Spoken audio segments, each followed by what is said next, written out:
researchers can contribute. Thank you, Lina. And how researchers can contribute and insert themselves in this political process in their countries. And then even later in September, we'll have 2 more sessions on management of international partnership, cross-cultural and cross-sectoral collaboration, and generally big research projects like, for example, the IPCC report, which is of course the biggest of all of them, but many of the climate projects like that require working internationally across different continents and across different cultures. So that is what we're preparing for you during this year. So keep an eye for our emails from us on that. Also, I will send a survey about these 4 sessions on science communication. So I also would like to ask you to think a bit and reflect about everything that has happened during this week that you learned. What have we missed? What can be improved, and what you also like. So next year we can prepare an even better batch of sessions for you. Yeah, and today we're going to look into science storytelling. So our speakers will give you a presentation about storytelling, and we will have a time to do ask questions for a short Q&A.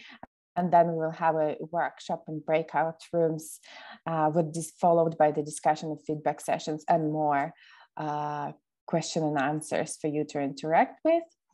Yes, and our speakers today are 2 amazing ladies from the cast from Clay, Katy Murray and Katerina Kalimera. They both are communications professionals who work with think tanks and help them to tell their stories and turn their research into communications that everybody can understand and relate to. So yes, without further ado, I want to hand over to Katy and Katerina. Thank you. Thank you so much, Katya. Thanks for having us here today. And it's great to be here with all of you. I'm just going to get my slides up to present. Can everyone see that okay? And we thought just while everyone's joining and getting warmed up, it would be great as we make our introductions if you could start thinking about maybe what your favorite story is, your favorite book or film or fable or yeah, any story that comes to mind that you think that's definitely my favorite story. If you could share it into the chat, that would be great, and we can get started thinking about storytelling. So just as an introduction, my name's Katy. I work at a communications consultancy based in London. We're called Cast from Clay, and we were founded in around 2016 in response to what we felt was a crisis of expertise or a concern around the questions that were coming up about the roles of experts, academics, and scientists in society. 2016 was the Brexit referendum and the election of Trump. And within both of those elections, it seemed that the roles of experts speaking about the evidence and policy around these issues were sort of irrelevant, and lots of the arguments were happening around emotion. So we were set up to try and work with think tanks, policy institutes, academics to help them to better communicate their research and evidence to make sure that they were still playing a role within society. So that's where we're coming from, and we're going to talk a little bit about that as we go through the presentation. But yeah, just to introduce myself, my name's Katy, and my colleague Katerina will be also speaking to you throughout the presentation.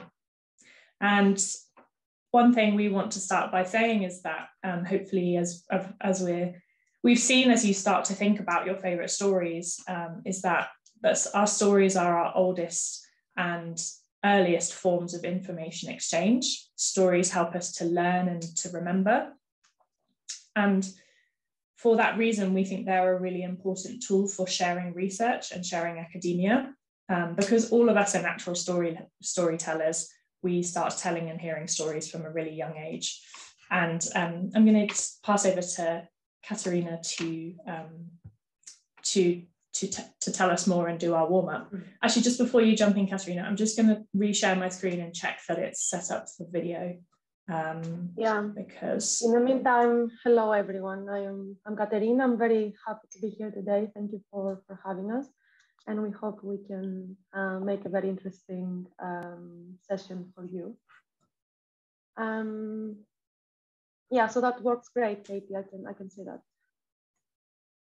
Great. Let me know when you want me to change slides. Yeah. So yeah, hello everyone again. I'm here today. Well, because Kate is my manager, basically, and she said so. I'm just joking. I'm here because all of us are brought up listening to stories. Stories are part of our daily lives. In the anecdotes we tell to our friends, the books we read, the films we watch. Some of you have already put down your favorite stories, and it's quite interesting to see those. Because stories are the way that we understand and make sense of the world around us. And today, as Katie and Katya said, we hope to show you that we are all experts in this, basically. We are all storytellers. And in this warm-up exercise, we'd like to have a go at telling our stories, which is basically what we have been doing throughout our lives. Before we do that, if you can change the slide, Katie, thank you. We want to have a go. We'd like to present basically the 7 basic plots of storytelling. Basically, story structures are quite common across the practice of storytelling.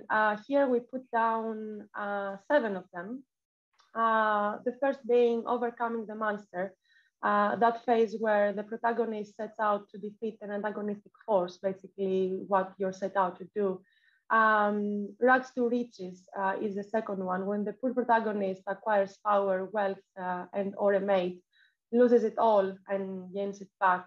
The quest is basically the main part of our story. The protagonist and companion set out to acquire an important object or to get to a location.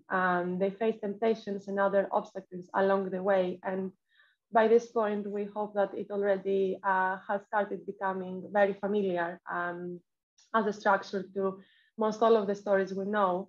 Moving to Voyage and Return, the protagonist goes to a strange land, and after overcoming the threats it poses or learning important lessons unique to that location, they return with an experience. They returned as changed people, and with having enriched basically their understanding and their stories.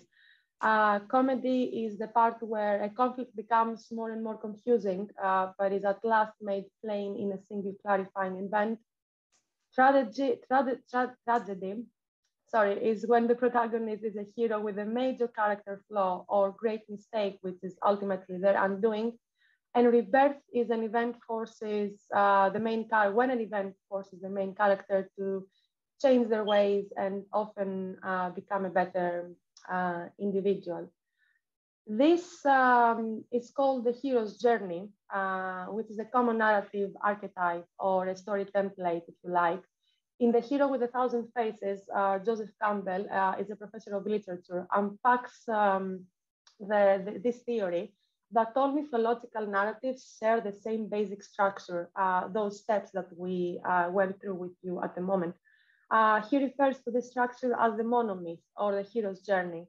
And we're going to show you just a minute of this video where a hero ventures forth from the world of common day into a region of supernatural wonder.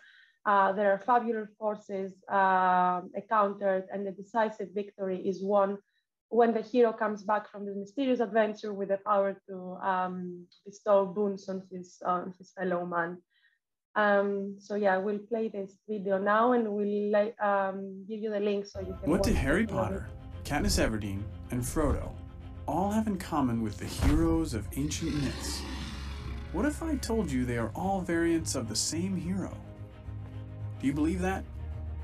Joseph Campbell did.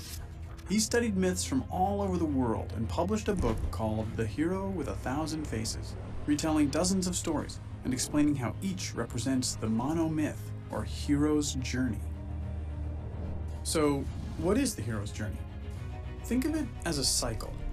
The journey begins and ends in the hero's ordinary world, but the quest passes through an unfamiliar, special world. Along the way, there are some key events.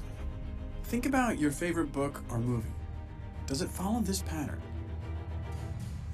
Status quo, that's where we start. Katerina, do you want me to play the whole thing just to give a sense of the structure? I think if we have time, it would be nice to Yeah, follow sure. the whole. Yeah. So that it's going to explain now the structure of the hero's quest story. 1 o'clock, call to adventure. The hero receives a mysterious message, an invitation, a challenge. 2 o'clock, assistance. The hero needs some help, probably from someone older, wiser. 3 o'clock, departure. The hero crosses the threshold from his normal, safe home and enters the special world and adventure. We're not in Kansas anymore. 4 o'clock, trials. Being a hero is hard work. Our hero solves a riddle, slays a monster, escapes from a trap. 5 o'clock, approach. It's time to face the biggest ordeal, the hero's worst fear. 6 o'clock, crisis. This is the hero's darkest hour. He faces death and possibly even dies, only to be reborn. 7 o'clock, treasure. As a result, the hero claims some treasure, special recognition, or power. 8 o'clock, result. This can vary between stories. Do the monsters bow down before the hero, or do they chase him as he flees from the special world? 9 o'clock, return. After all that adventure, the hero returns to his ordinary world. 10 o'clock, new life. This quest has changed the hero. He has outgrown his old life. 11 o'clock, resolution. All the tangled plot lines get straightened out. 12 o'clock, status quo, but upgraded to a new level. Nothing is quite the same once you're a hero. Many popular books and movies follow this ancient formula pretty closely, but let's see how well The Hunger Games fits the hero's journey template. Maybe we can stop there. Yes, I think we can stop there. So it's quite interesting to think of how these steps, this circle, has influenced so many literature, basically work, music, films, video games. Everything pretty much follows the same structure. Maybe as you were watching that, you were creating a nice story of a researcher going into these different steps and having to confront challenges, maybe becoming a completely new person after having to resolve basically the quest. So now, and we're going to talk more about this throughout the presentation and how you can apply this to your research, basically. But for the moment, we'd like to pass it over to you. Maybe tell a story of how you came to be in this event. If I have to go first, showing how we can use this template in order to say a story, I would go around saying something like, once upon a time, when I was a postgraduate student as well, which was not a long time ago, my quest was to, I was looking for ways to improve my presentation skills. I had the same question of how do I make an engaging presentation, talking for something so complex that most people probably don't have an idea about this. So many of my mentors and peers at the moment told me to tell a story. And I thought this was truly great advice back then. And I went on a quest to find out what that meant.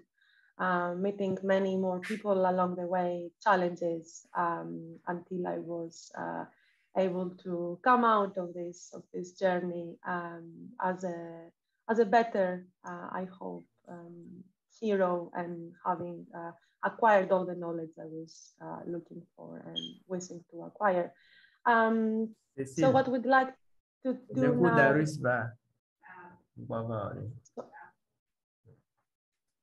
Sorry, I heard something. I'm not sure if it was a question or someone. I think if everyone could just make sure they're on mute, that would be great.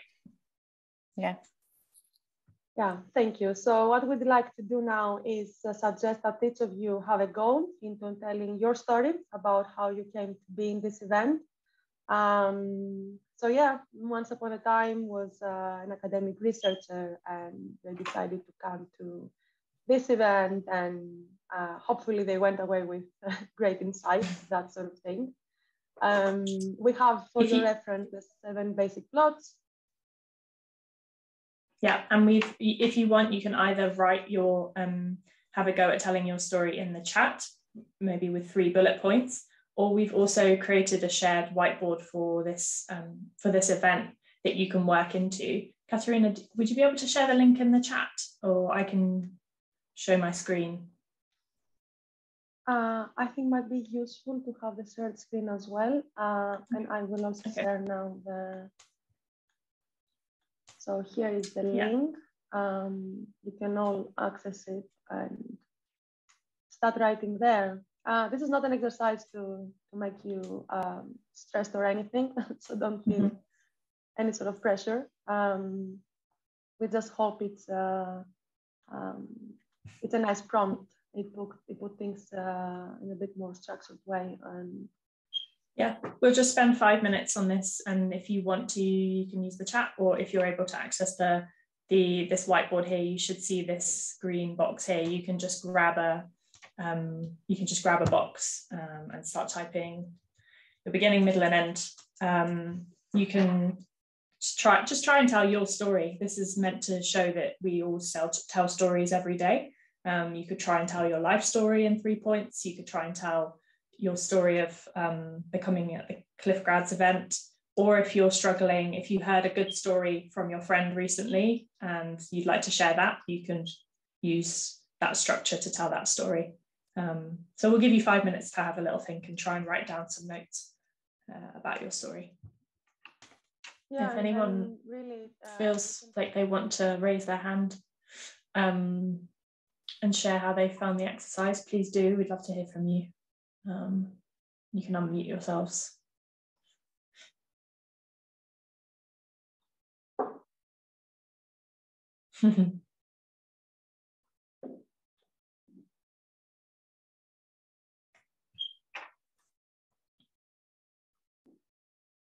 So Nina has said that she enjoyed the exercise because it reminds her of when she wrote stories in her free time for fun. Yeah. That's great. I'm just going to switch back over to the presentation. And yeah, sometimes I think the answers to the most complex issues are on things we used to do in our free time when we were more calm and dedicating time.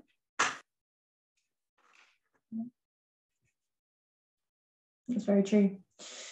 Yeah, anyone want to share any thoughts? We'll leave it there. Feel free to go back in and finish off your stories at a later time if you feel that you've been enjoying this. Does anyone have any thoughts about how they found that they'd like to share? Feel free to unmute yourselves.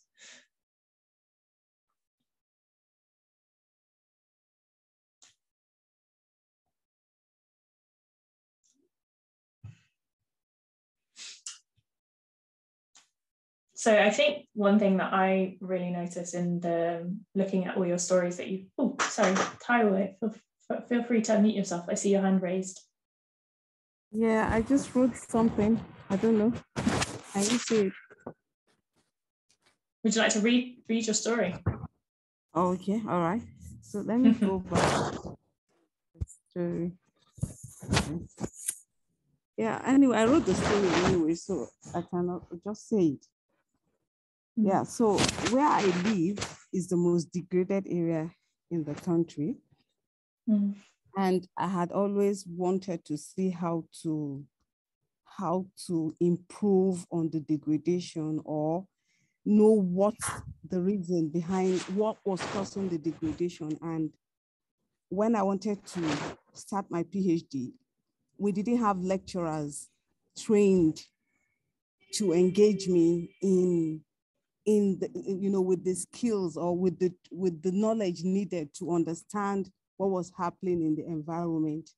And so that was when I decided to browse the internet to see if I could get the opportunity. Initially, I didn't used to believe in browsing. We have a lot of how will I explain it?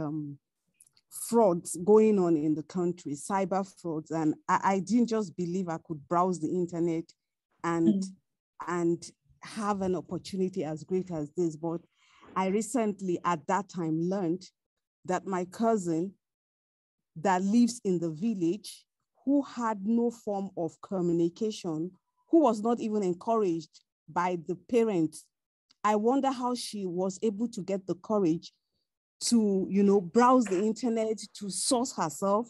And I am better opportuned, given my parents are probably, more educated and willing to train me. Why would I now be discouraged or feel timid or intimidated? And there's no harm in trying. If they ask me for money, I don't have money. If they ask for anything that might show that it's fraud, I just back out. And that was why, that was how I applied for the Cleve grant, and here I am today. That's great. Thank you so much for sharing that. It sounds like your story was a quest, or maybe a voyage and return structure. Yeah. And I think what's really struck me about your story, and a lot of the stories that are shared in the whiteboard that we've got set up, is that there's a lot of feeling there, and a lot of the sense that you're really connected to your stories. I felt really engaged in what I wanted to learn more, and I was really intrigued and curious about what was behind those stories. And that's something that we really want to encourage within research communications generally. Something that we've often found working with lots of researchers and experts is that they might present you with a lengthy and very technical report about something, which sounds interesting, but what's even more interesting is when you sit down with them and they tell you about it, and what comes out then is their excitement or their curiosity or their passion about this particular topic. And that's something that we really want to encourage with researchers like yourselves, is to really that you can present your research in an academic way as is sometimes required, and as you might have talked about in the publication session that you had earlier in the week. But there are also other ways to communicate your research in other formats that really get across more of the story and the interest and the human intrigue and the emotion behind that. And so we're going to run into more of the presentation element of this, and then we're also going to have a second, we're going to have Q&A and then a second exercise. So there'll be lots more opportunity for engagement as we go. But yeah, as I hopefully have explained, that our starting point is at Cast from Clay is that it's really important that experts are better at connecting with people and sharing their research in a way that's really engaging and accessible to people. And we wanted to tell a bit of the story about potentially the monster or the issue that is at stake here. And so we're going to take you through 3 points: is that recognize the kind of policy and political dynamic that we're in at the moment with regards to our information environment, and how ideas are exchanged and travel. The importance of taking people who may be reading your research as they are, rather than as we would like them to be. And Katerina is going to talk a bit about that. And then a research and policy model of storytelling. So we can't exactly use a sort of Harry Potter model of storytelling necessarily for research, but there are ways in which we can apply what we can learn from engaging with stories that we can apply to research and policy storytelling. So we're going to take you through all of that now. So I'm going to talk a little about the new policy dynamic. And as I've said, we're concerned with the information environment globally at the moment and the role that we see that experts and academics could play within that. So globally, we've seen the rise of misinformation, the idea of alternative facts and fake news, conspiracy theories, distrust being sown online ahead of elections, civil unrest as a result of this information environment. And in the UK, the Brexit referendum was very much fought on people's feelings and emotions, which are important, but we felt that experts and academics failed to really engage with that reality, that this was a very emotional issue, and people wouldn't necessarily listen to the facts about on either side about what could happen if Brexit left if the UK left the EU. So that's the wider context that we're working within and why we think this is so important issue globally. And just to track back as a sort of why we are where we are today, that we look at the role of researchers, policy experts, academics. Previously, about 10 years ago, were working within a sort of bipolar dynamic where if you wanted to influence policy with your research and with your expertise, you would feed your research into this dynamic. So maybe you would get an op-ed published in the media, or maybe you take your research directly to policymakers, and it was fairly clear how you could influence that agenda. Wasn't always easy, but this was the dynamic that we were working within. But then enter social media, and what we see is that the public are much more of an active role, play much more of an active role, and are actively engaged in this discussion and this dynamic, and are sharing and publishing and responding to the policy agenda that researchers and experts are feeding into. And that complicates the picture somewhat. So as a result, we've seen a few things shift or become more pronounced, which is that that commentary and opinion are now being treated as valid as more kind of factual news, and that human experience and emotion are being treated as valid as facts. So that's kind of where we stand today. And in some of our own research and polling, we've looked into this a little bit more, in that members of the public that we polled in the UK, 60% said that they were not always sure how to tell if something is a fact or not.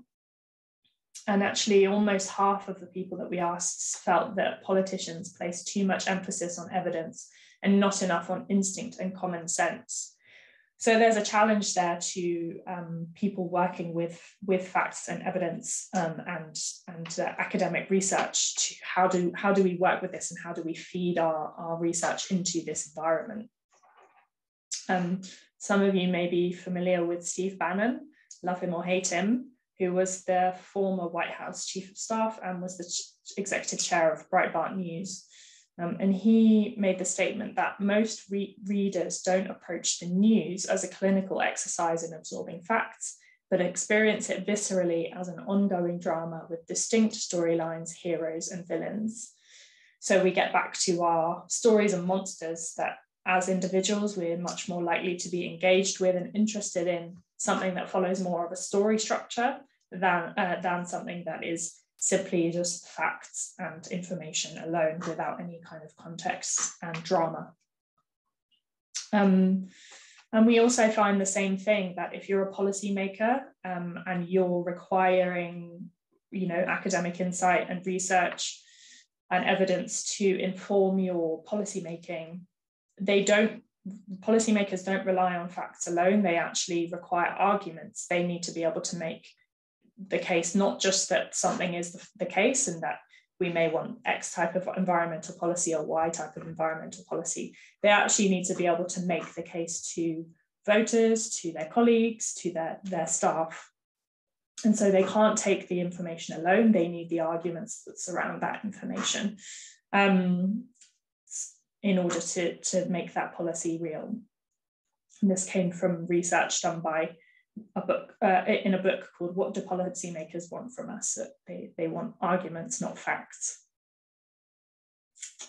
So we find that in this environment, it's the best story that wins. And Katerina will talk a little bit in a second about why that's not necessarily a new thing either, that we're talking about human nature here. And as we've hopefully relayed to you in the initial exercise, that human beings are natural storytellers and we're drawn naturally to stories. Stories make us come alive.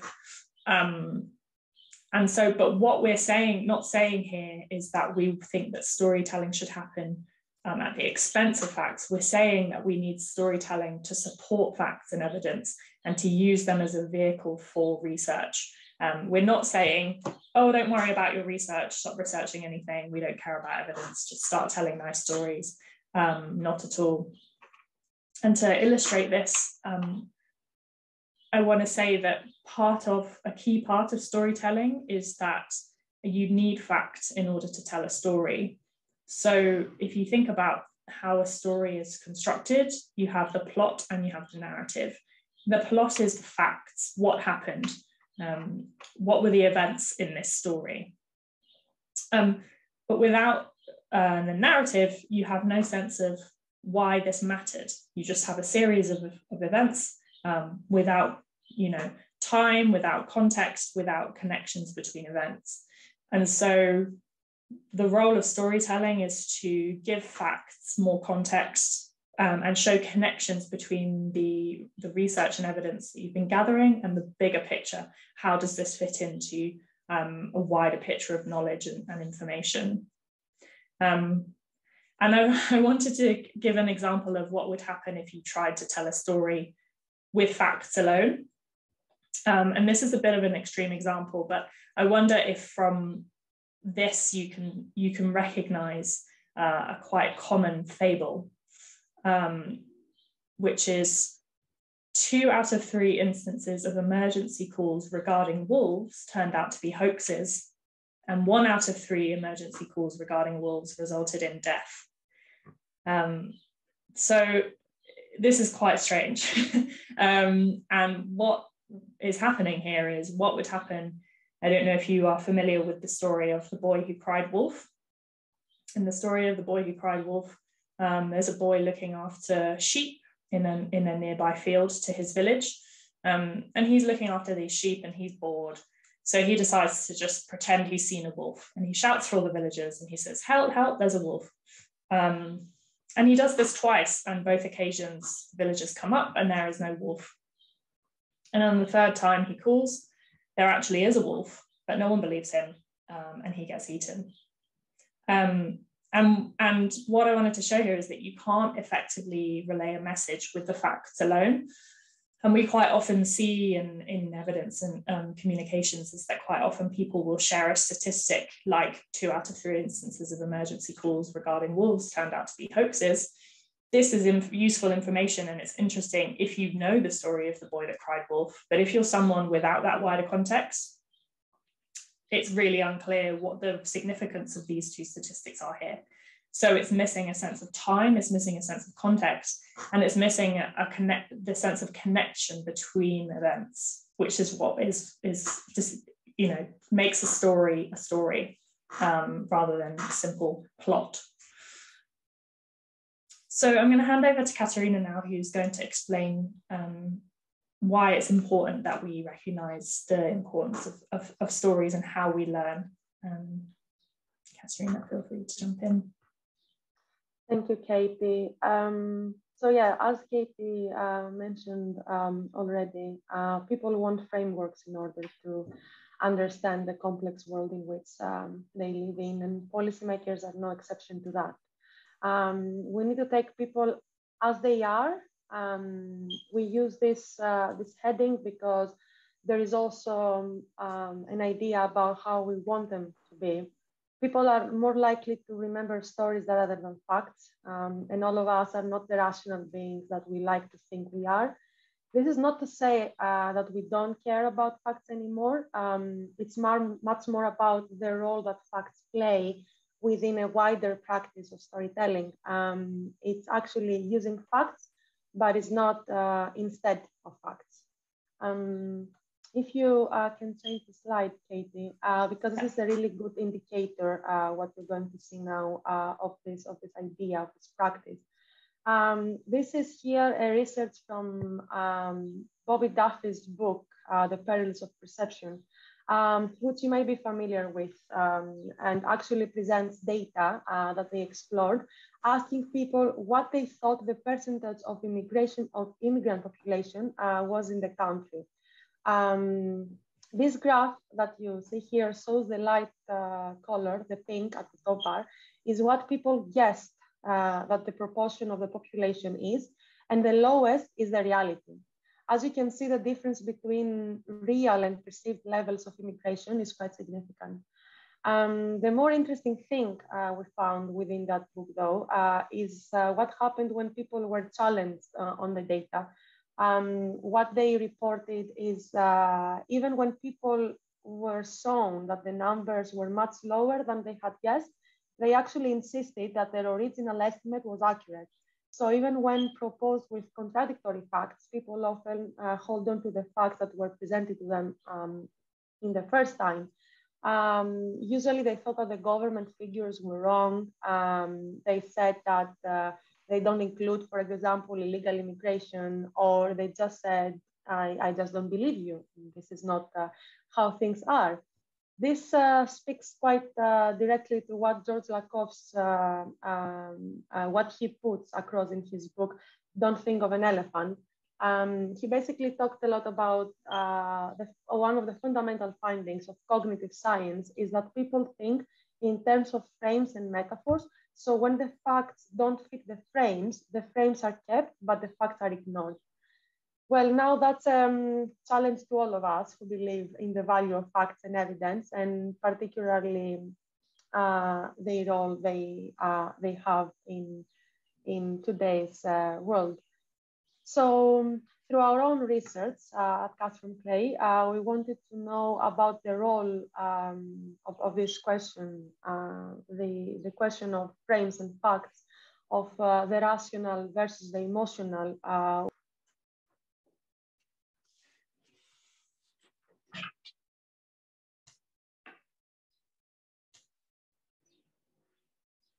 Oh, Katerina, sorry, I think I accidentally muted you. I'm sorry, I accidentally muted you. Oh, sorry, it's just... Yeah, sorry, I meant to mute myself.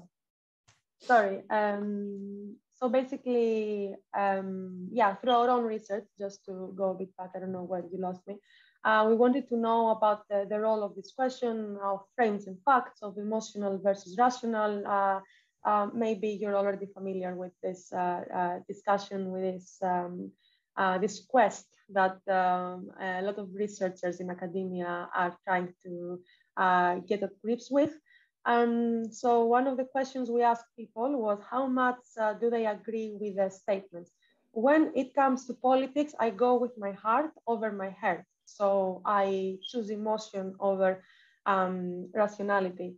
And we segmented the responses by political insiders, who are the people who work within politics directly, activists who are working with NGOs and are indirectly contributing to the discussions being held at the public sphere, the engaged, who are someone who's taken a political action this year, and the spectators. So you can see all of our categories on the slide. The spectator is the last one. Is someone who follows politics, but is not necessarily getting actively involved. So might be a person who comments on Twitter, on reading articles, that that's the end of his activities, basically. Political insiders, as we can see, agree with the statement, which came as a surprise to us.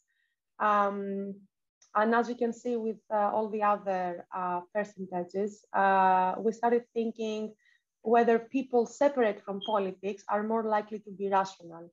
We suspected that it's more likely that political insiders are a lot more self-aware that their political decisions and thoughts are not necessarily always driven by facts and rationality. Just because of the proximity they have with the political matters, they are able to take a step back and look themselves from the outside.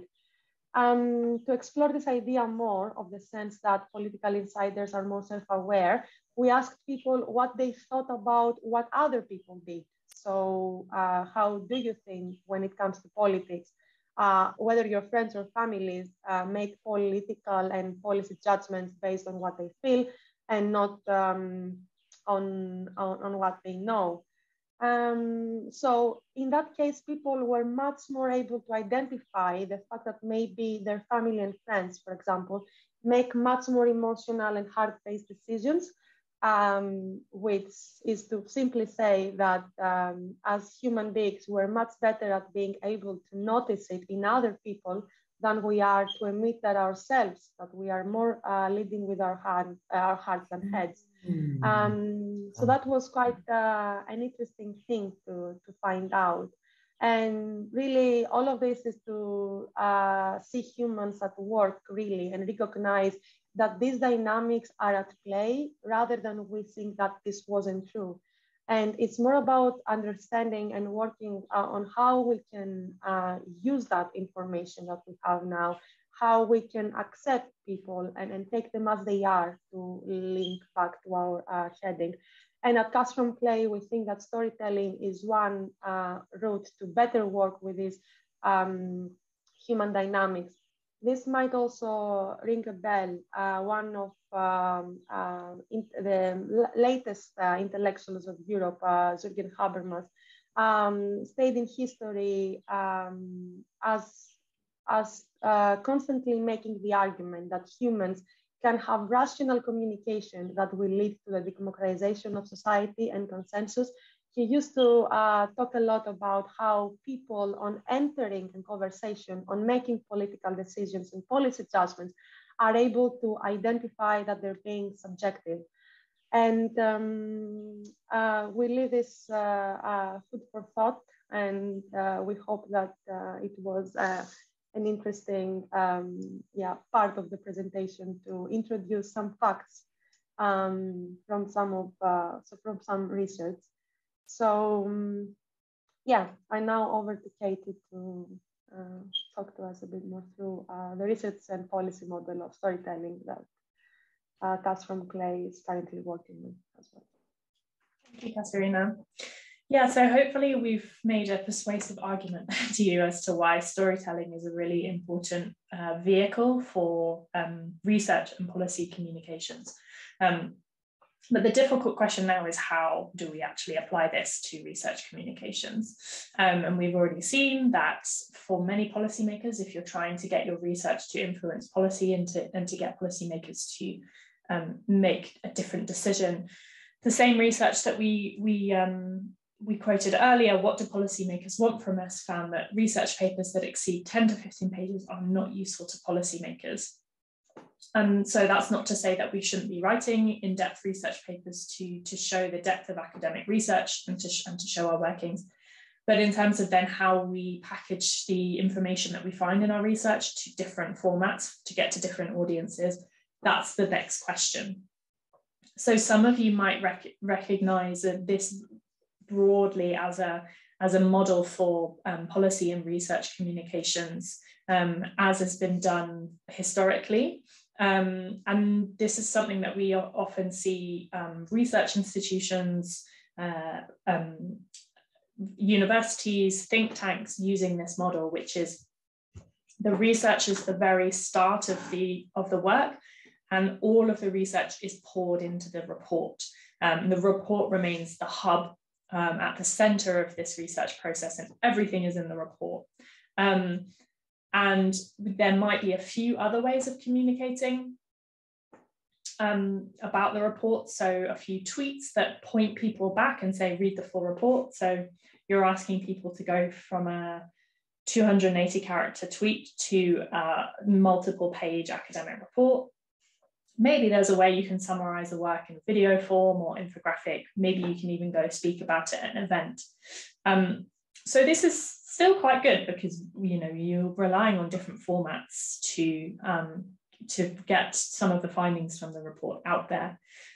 But what it does is it's very dependent on the report, and the report might say lots of different things, which means that the things communicating about the report might not always be coherent and might not always give the broader context that we've said is very important for effective storytelling. So we argue to change this model, and instead of having the report at the heart of the research communications, have the story at the heart of the research communications. What is the story of your research? What story does your research tell? If you were to explain what your research does to someone that you just met in a cafe or to some relatives at a party, what would you say?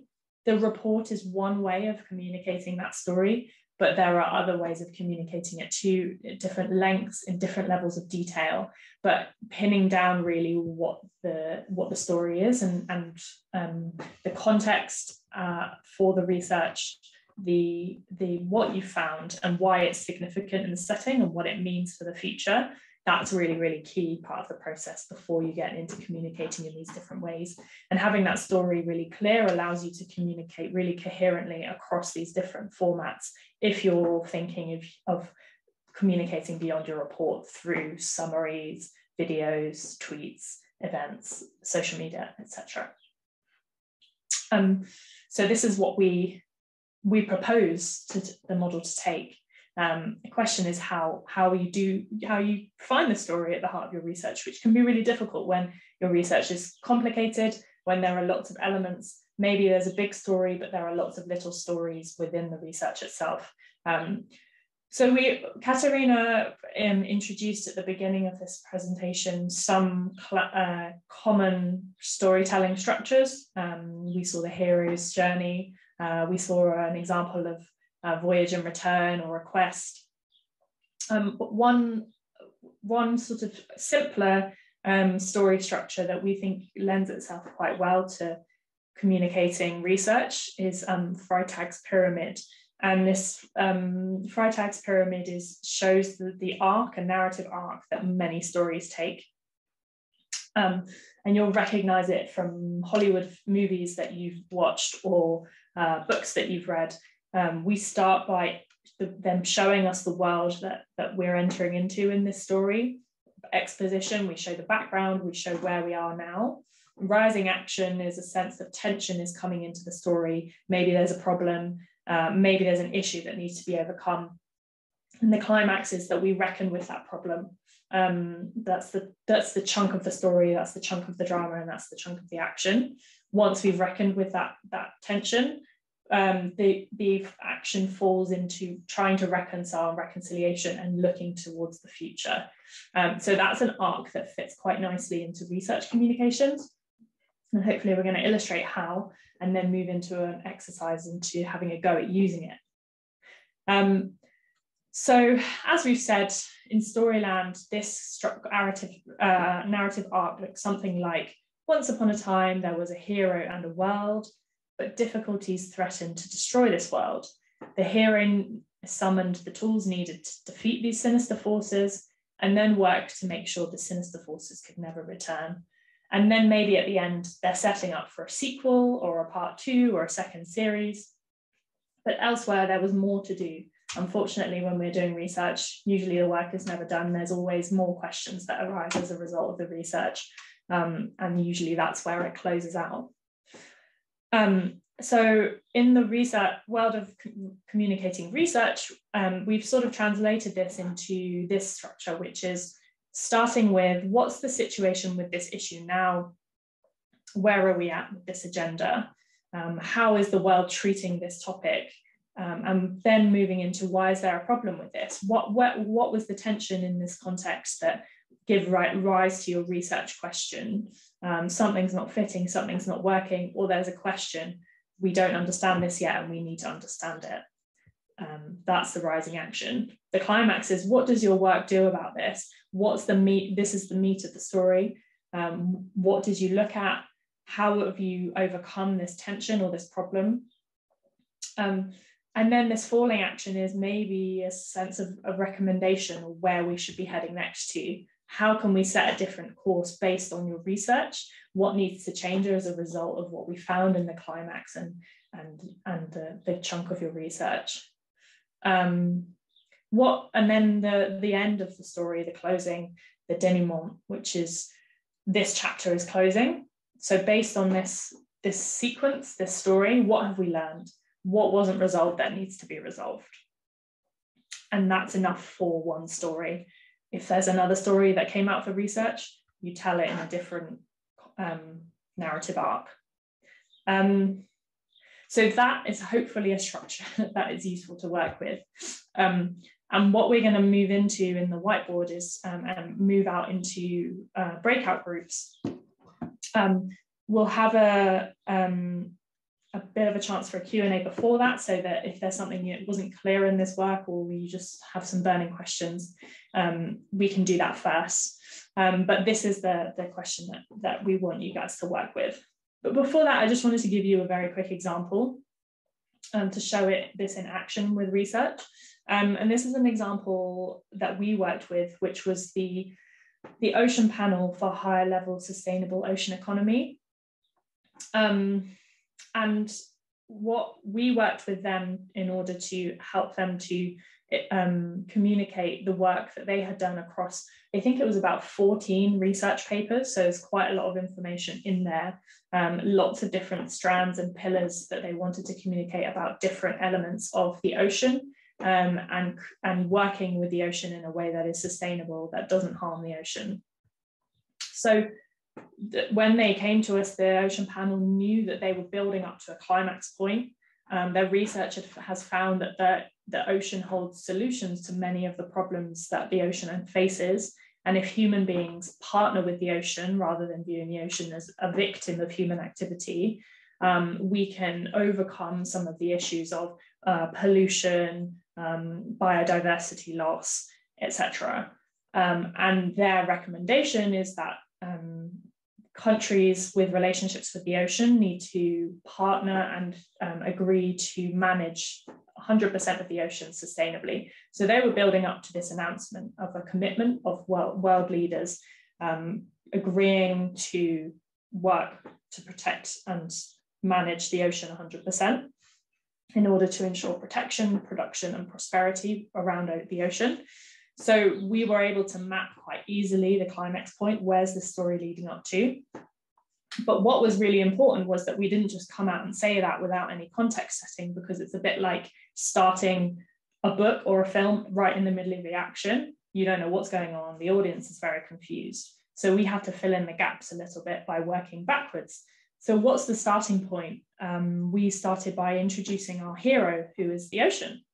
The ocean is valuable and humanity depends on the ocean. If we want to make sure that we can keep relying on the ocean, we need to protect the ocean. The tension within that narrative, though, is that if we are trying to protect the ocean, it means that we are viewing the ocean as a helpless victim and overlooking the strength and solutions that the ocean itself holds. And that leads us really nicely into this key narrative, which the researcher found, was that if we, rather than saying we just need to run away and leave the ocean alone and never touch it, we're actually saying, no, we just need to work with the ocean better, view it as a partner, harness the things that it does really well, like it can produce sustainable power. And then leading into the denouement, which is, we've made this commitment, but there's more to do, and we'll keep telling this story and we'll move to the next story. So that's an example of it, the narrative in action for a piece of research. And just an example of how we told this story through one platform, which was social media. Here's an example of how the story played out within individual communications assets. Introducing the ocean, we wanted to remind humans of their connectedness to the ocean, even if they don't live by the ocean. The ocean gives us so much, for example, food. So we're showing fishermen. But also the ocean generates 50% of the Earth's oxygen, which is every second breath while you're running that extra mile. So introducing the character of the ocean, introducing the problem and the conflict, which is that there's a lot of pollution, there's a lot of issues with the ocean, but the ocean itself has a story to tell. Conflict is addressed with a mixture of facts and presenting the ocean's solutions. So it can provide us with renewable energy, but also that we need to partner to protect, produce and prosper with the ocean. The sort of solution of an equilibrium is that 14 world leaders, including there's Justin Trudeau, President of Canada, Prime Minister of Canada, showing that he is committing to this. And then the next steps, hope is on the horizon, but there's more to do. So that's how we told the story on social media. Yeah, so hopefully that's given you some inspiration for when we move into the exercise and breakout groups. But for now, we thought it would be a good idea to give you guys a chance to have a little bit of a breather, maybe raise your hands or put any questions about what we've told you so far into the chat, and we can have a bit of a discussion.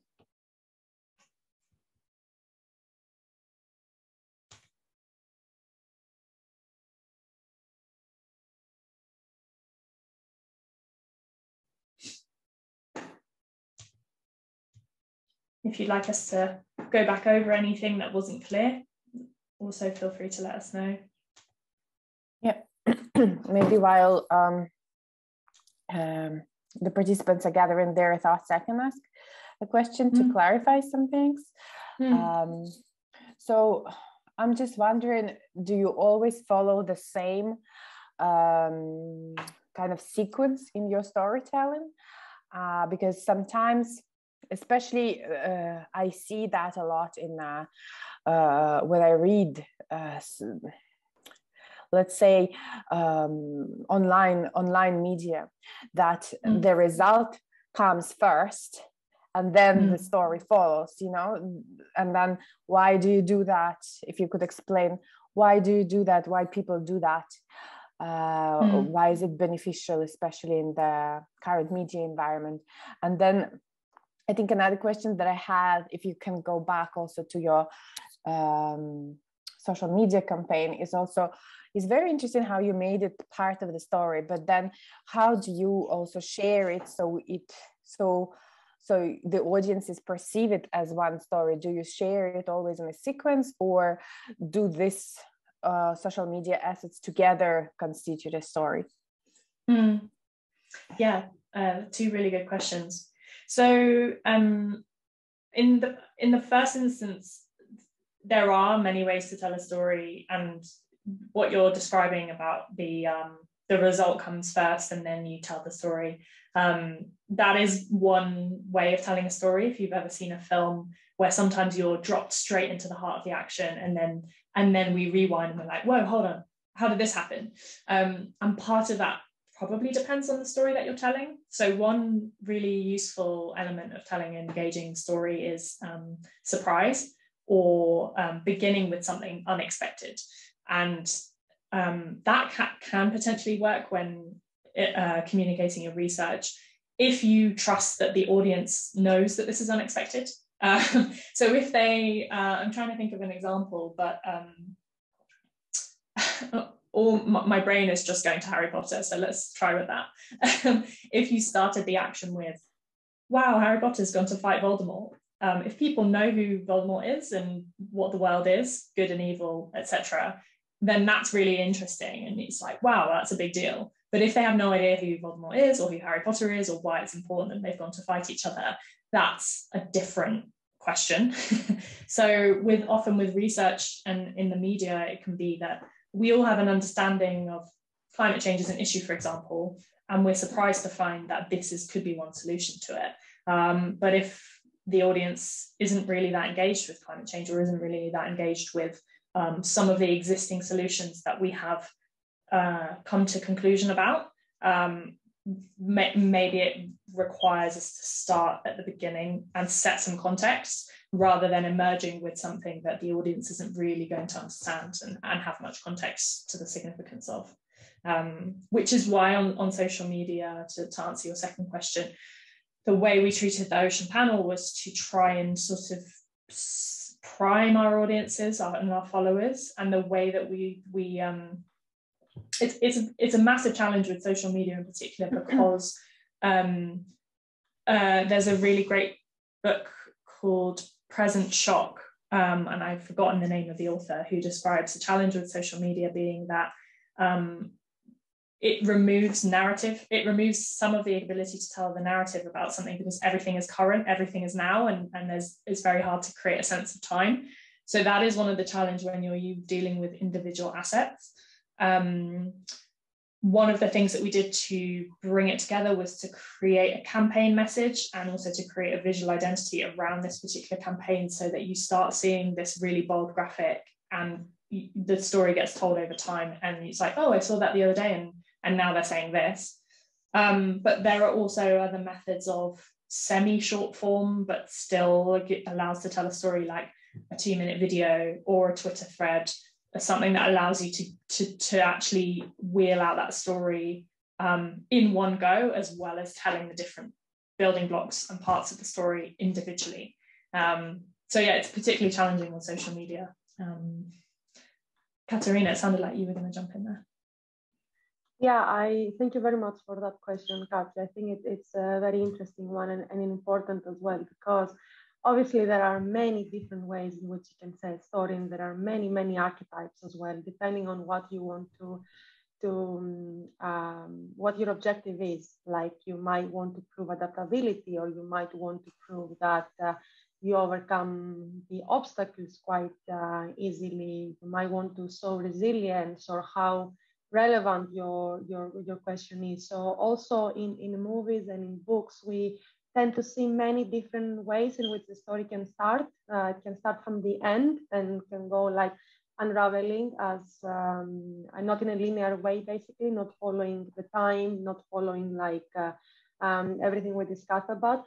But in my opinion, I have found that because storytelling takes practice, and it takes confidence as well on exactly how to communicate your complex findings, for example, might be better to start off with those steps, just as a way to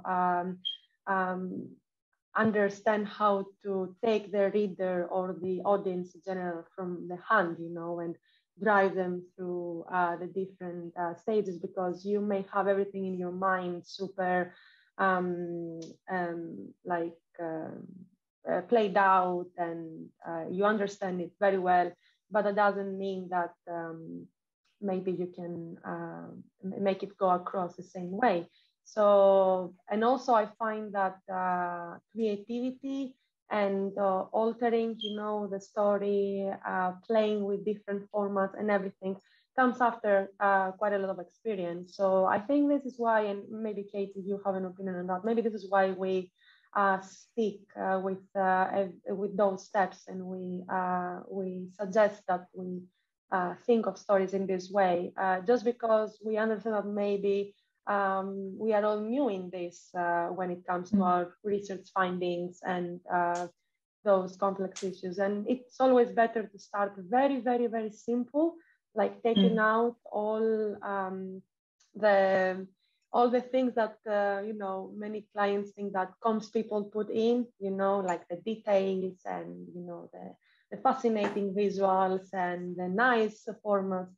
So yeah, to answer more briefly the question, I think it depends on how confident and familiar you already feel with how you have explained and how you communicated the story in a very simple way.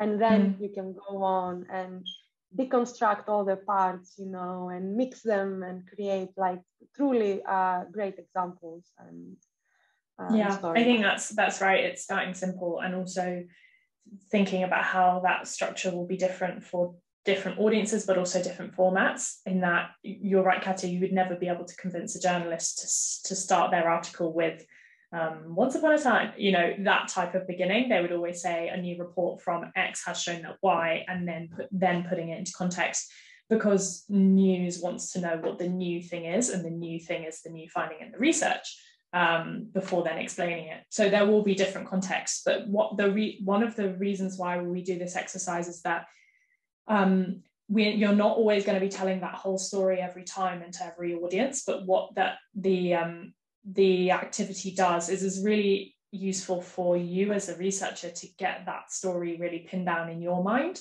I've heard researchers talk before about how they found realized it was so much better to write their executive summary before they wrote the research, because it helped them to just go through the key points, get them really clear, and then go back and go into the detail, because it really helped them to understand these are the key points I want to make. And then it really helps when you've done research and you've got lots of different findings and lots of different points of interest to say, okay, well, we could put it in the report, all in the report, and just say, here you go, here's everything. But putting everything there might mean that the reader gets actually nothing because they're thinking, I'm not willing to read any of this because I don't really understand the importance. So it is a question of prioritization sometimes, and saying, okay, here's the key bit. If you're going to take anything away from this, it's this. But there are also lots of interesting little bits and pieces on the side to bring in at different stages, or for audiences where it's more relevant. That was a very long answer to your question, Katia. I hope that helped. Yeah, mine as well. Sorry about that. I think I have a question in the chat. Yeah. Fernanda, I don't know if you want to raise your hand and describe, otherwise I can read your question out. Okay, hello. Hi. My question is, when I work with something that is too technical, like spectroscopy, structural groups, functional groups, chemical, and I cannot explain to a person that is not expert in that area, and how to transform that in a story that I can explain to a kid sometimes, or to a policymaker. So how to transform that story in an understandable way. You know, that's something that I face that difficult sometimes. It's a really difficult skill. One tool that we find I've seen work really well is drawing on metaphors, or drawing on similes to say, okay, well, if I can't give you a whole lecture in what this is there something that I can compare it to? Do you already have an understanding? So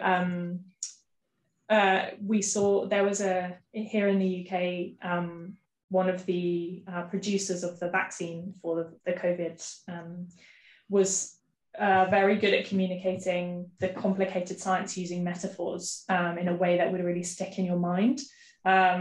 So he used an example of a train to explain the need for getting a vaccine. He also described, and it sticks in my mind because it really kind of helped me to understand it, but he was trying to explain why the vaccines needed to be in very controlled environments because it needed to be kept at a particular temperature, and if it was taken out, then it would not be viable anymore. He said, you can't just take it out of the fridge and put it back in again. It's not a yogurt. And because he kind of used that example of something that we all know and we all understand, and said, well, it's not actually like that thing, or it is like this thing, it was a really good way to give people a way into the context. So maybe thinking about whether you can use metaphor or symbolism or imagery to sort of help explain something that's quite complicated. I don't know if that's helpful. That's one tool that we've seen work quite well. Yes, that's great.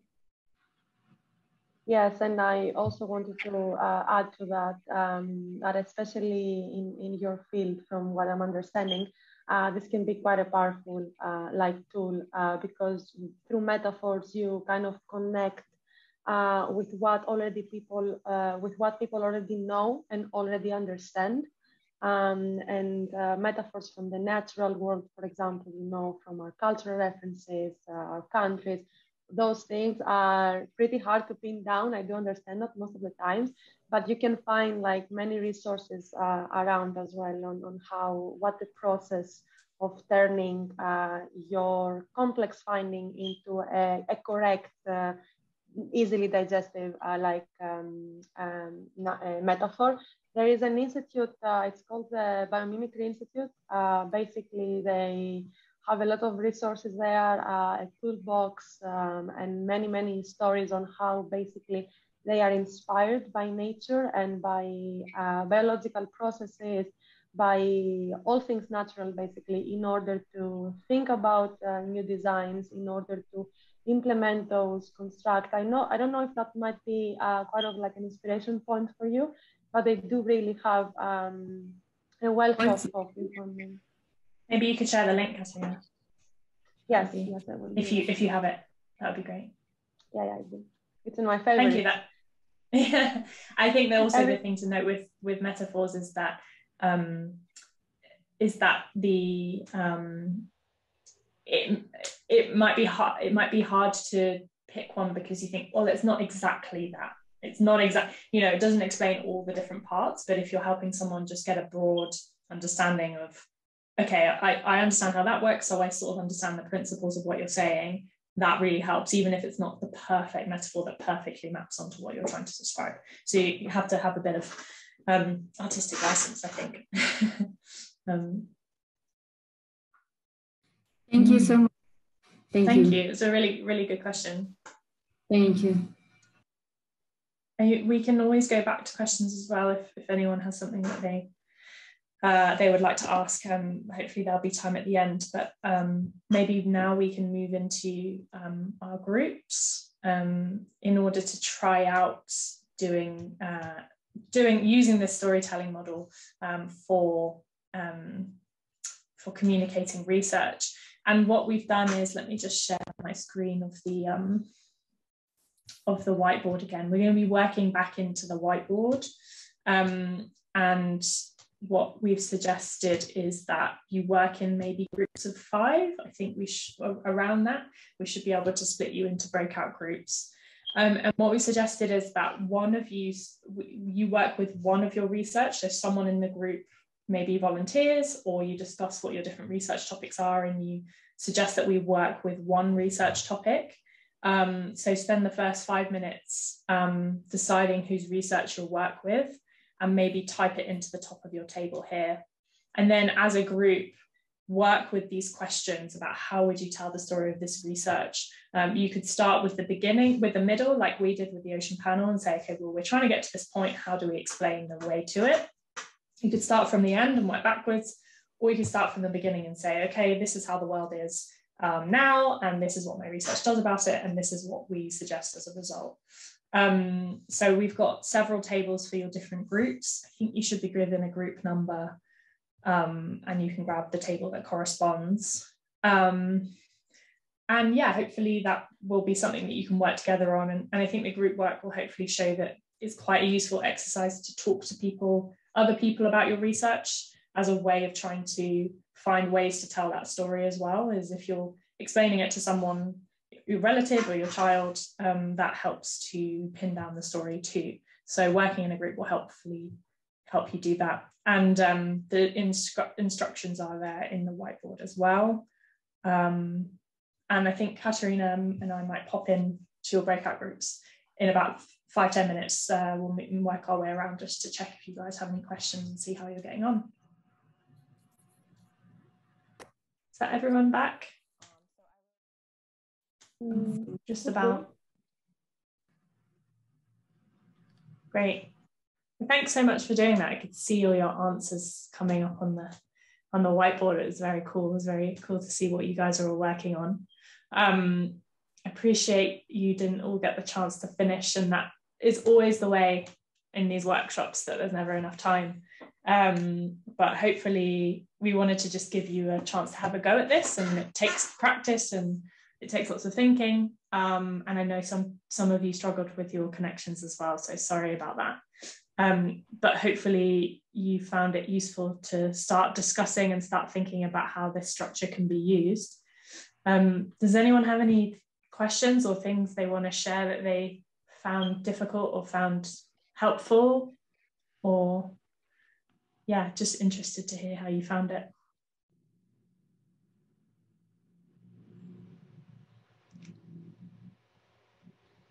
I think it was difficult, the last two questions. Mm-hmm. It was difficult, but we are learning. Mm-hmm. I'm looking at the others groups to see how they. Yeah. Can you say more about what was difficult? Is it because you're still looking at the research, so you don't know yet what's going to happen, or is it more that you're not quite sure where next? Or maybe you needed, as we did in the last minute before the breakout room finished, like rephrase the question, keep on looking at the question in many different ways. What exactly does it mean? For example, how it will contribute, like what your research can actually bring, what solution your research can actually bring. I think we were getting there in the end. I don't know if you felt the same. Yeah, cool. Yes. Just to understand what the question, which question I should answer. Okay. Yeah, and I think that's what is meant by this, is it's not supposed to be so rigid that, in some stories you might not have a very long beginning or not very long end. But it's to sort of help think, okay, well, if I'm going to take someone on a journey of my research, what needs to happen? And some stories end on a cliffhanger and we don't know what's going to happen next.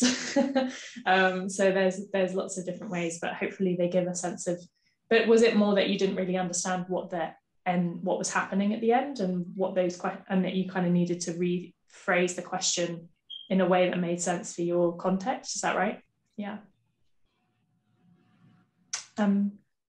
Also a good. Oh, sorry. Go ahead, Katerina. No, just a good tip, because when I was writing also my thesis, I remember that I had quite a trouble understanding what people were asking me sometimes. So I quickly developed a way of like listening the questions. So for example, how can we set a different course based on the research? That's how we framed it. And as Katie said, that doesn't mean that it's the best way to frame it, and it might be rigid for your specific situation, but just take the keywords, So for example, in this question, as we were discussing in the end, it's about different, that's the key word. Like, so basically, what are you bringing in? What your research is trying to do differently. So most of the times answering things about our research, I find it has to do more about and understanding exactly what the focus of the question is, rather than answering it directly and very strict. Yeah, and it's a bit, I've shared an example of an academic Twitter thread that explained some research about nutritional value of blue foods, which was with a program that we worked on. And we got the academic leads on each of the papers to try and express some of their research findings on Twitter. They're still quite focused on some of the data and the insights, but it's quite interesting to look at how they explain that they did a review of the nutritional value of all edible foods from water. And then as a result, we're kind of giving suggestions to say that maybe we should focus on increasing more of these types of food in people's diets. That will help nutrition globally. So based on what they found, they could then say, perhaps if we change some policy, or we called on groups to have more focus here, then that would increase nutritional value. Some of that's like, this is what we found, but also maybe this is what could change as a result of this research. This is what this research has contributed. Gonfa, you had your hand up. Did you want to ask anything? Sorry. Yeah, okay, thank you so much. I enjoyed personally the group discussion and the WR3. I'm serving for this small group as a secretary during the breakout session. And our team is more of related relation to agroforestry, land management, and the climate change aspects. And really, we enjoyed that. We also, from our team, one of our group member have completed her PhD, and we have shared that experience and also try to address, fill the table. And I think we can share with the group if we have time to do so. Sure. Katya, were you going to jump in on time, or did you have a? No, I was also going to ask Gonfato to speak. Yeah, please do. If you want to, please do share your story. Maybe if you can do that, can you share us the group one, what the table we did now? Yeah, let me just share my screen. Here we go. Do you want me to zoom out a little bit? Is that? Yeah, the issue was we selected agroforestry. Agroforestry, we start with defining what is agroforestry as the integration of trees, crop, and livestock. And the aim was for this issue is increasing productivity for the food security, at the same time declining emissions, which is one of the major problems nowadays in climate change related. So the problems is environmental degradation, which could be due to deforestation, which can be again as due to livestock, increase in livestock population, bush burning, deforestation, and also conflict between livestock herders and crop producers.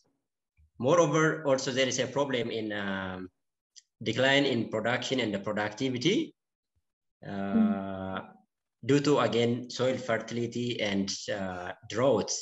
For this, the possible solutions to address these problems, as we just take from one of our group member, she developed scenarios, three scenarios. The first scenario is reducing greenhouse gases, or sorry.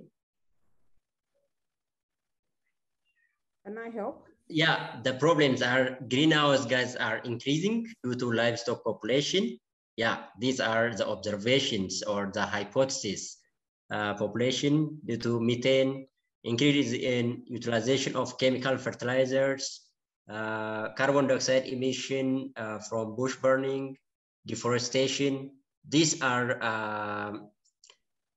the problems, or maybe the observed as problems. So to reduce these problems, the target is reducing greenhouse gases using different approach or scenarios. The first one is using optimization model by 10%, reducing greenhouse gases by using optimization model by 10%. The second scenario is reducing greenhouse gases using optimization model by 25%. The third one is to use the best scenario, or maybe the maximum allowable reduction of greenhouse gases. And the achieved result, and this aspect is the last column. Just reducing reduction in emission is somehow what we want to share, and due to time constraint, we didn't finish the whole thing. Maybe from our group members, Tayo could add something if she has. Yeah, so thank you. So in order to reduce greenhouse gas by the maximum allowable reduction, the results show that farmers would have to sacrifice, that's trade off, some of their profitable groundnut production for crop. They had to also trade up their livestock number, which is what they use for shocks. They use them for contingencies, and it wasn't really a palatable decision for them. And then they also had to sacrifice their profitable Pachyia biglobosa grain, the brand, which was profitable at that time, to be able to attain maximum reduction.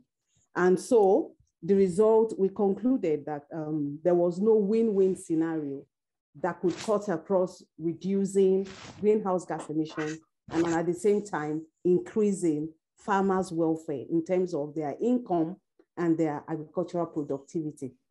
But lately, in order to find a solution, because the desire of any researcher is to find a win-win scenario, and I stumbled on regenerative agriculture.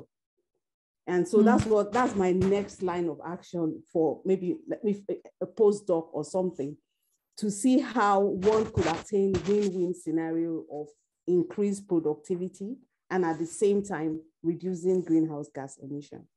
Thank you. That's great. So you're going to have a sequel. You're going to have a part 2. Yeah. I'm looking forward to a part 2. Yeah. Thank you so much. Thank you for sharing. Yeah. It sounds as if there was a good tension and conflict at the heart of the research there about how you balance farmer well-being and benefit for the environment. That was you set out to explore, but there's more needed to do. So yeah, thank you for sharing that. That's great. Yeah. I'm conscious that we're running over time, and I'm sorry that we don't have more time to share what everyone had done. But yeah, if there's any last kind of comments, it all looks really, really interesting. And feel free this board will remain open. So feel free if you want to grab this table for future use in your work, or go on and finish off your stories if you feel like it. You'll be very welcome to. Yeah, thank you so much for really engaging with this activity. It's really great to see what you produced as a result. Thank you so much. This was very insightful for us as well. So thank you for sharing. Yeah.